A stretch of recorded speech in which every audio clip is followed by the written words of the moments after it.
Pernah nggak sih kamu atau orang di sekitarmu baru bangun tidur, kemudian wajahnya tidak bisa digerakkan sebagian? Mau senyum, miring. Mata nggak bisa nutup. Kemudian minum air, tumpah. Banyak orang panik karena mengira itu adalah stroke. Tapi bisa jadi itu adalah Bell's palsy.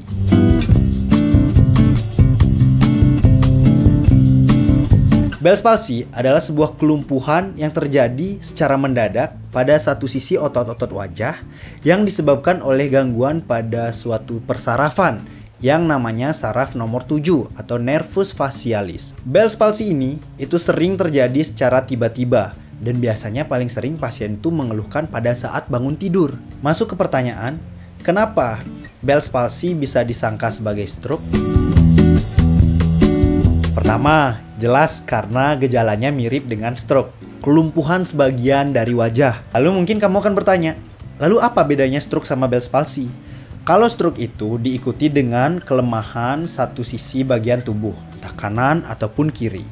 Kalau Bell's palsy itu tidak diikuti oleh kelemahan sisi tubuh. Pada Bell's palsy juga tidak ada gangguan kesadaran. Jadi pasiennya ini sadar penuh, tidak ada gangguan bicara juga. Lalu, apa yang bisa menyebabkan terjadinya Bell's palsy?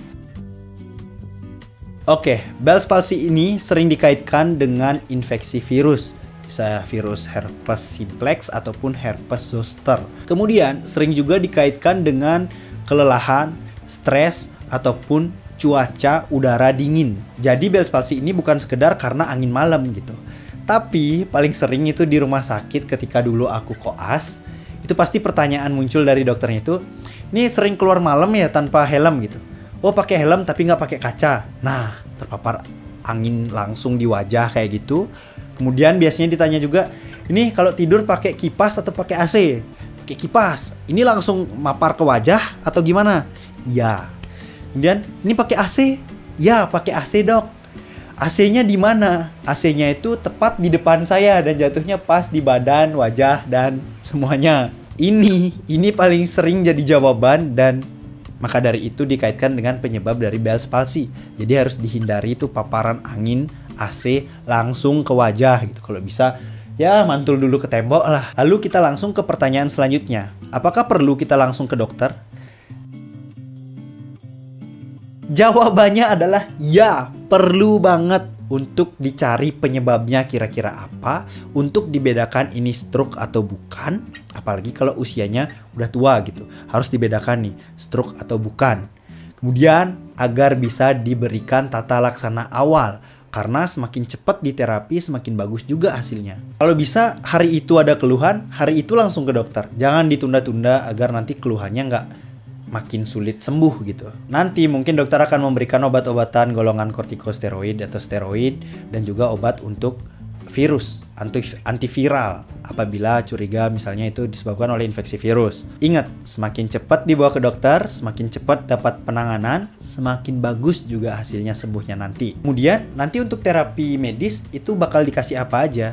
Seperti yang aku sebutkan tadi, nanti dokter bisa memberikan kamu steroid atau antiviral dan juga vitamin-vitamin untuk saraf atau neurotropik.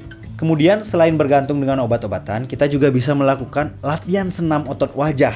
Kalau ini aku membayangkan senam otot wajah tuh kayak pemanasan waktu teater dulu tuh, kayak senyum, sedih, cemberut, nekuk alis, buka mulut, tutup mulut, dan segala ekspresi lainnya. Unik, lucu, tapi wajib. Kemudian yang perlu dihindari adalah mengurut atau menotok wajah sembarangan. Pertanyaan selanjutnya, kapan Bell's palsy bisa sembuh?